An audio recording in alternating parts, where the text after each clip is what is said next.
এক পাশে মেসি, অন্য পাশে পিকে, মাঝখানে ডক্টর মোহাম্মদ ইউনুস। শান্তিতে নোবেল জয়ী এই ইউনুসের সঙ্গে সেদিন হাত মেলানোর অপেক্ষায় ছিলেন মেসি, পিকে সহ বার্সার সব খেলোয়াড়রা।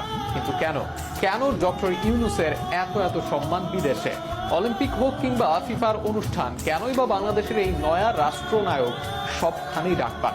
সেদিন মেসিদের সাথেই বা কি কথা হয়েছিল তার? সব প্রশ্নের উত্তর এক করে থাকছে শরীফুল ইসলামের প্রতিবেদন। ডক্টর মোহাম্মদ ইউনুস আর কিছুক্ষণ পরেই শপথ গ্রহণ করবেন বাংলাদেশের সবচেয়ে ক্ষমতাসীন মানুষ হিসেবে, যে ক্ষমতা তার হাতে তুলে দিচ্ছে দেশের ছাত্র সমাজ। কিন্তু এই বয়স্ক অর্থনীতিবিদের আছে খেলাধুলার সাথে দারুণ সম্পর্ক। শান্তিতে নোবেল বিজয়ী ডক্টর মোহাম্মদ ইউনুসের সাথে দারুণ মুহূর্ত আছে মেসিদেরও। 2016 সালে স্পেনের বার্সেলোনার ঘরোয়া ফুটবল মাঠ স্পোর্টস সিটি জোন গ্যাম্পার পরিদর্শন করেন তিনি। সে সময় তিনি খেলোয়াড়দের ট্রেনিং সেশনও ঘুরে দেখেন। অধ্যাপক ইউনুসকে সেখানে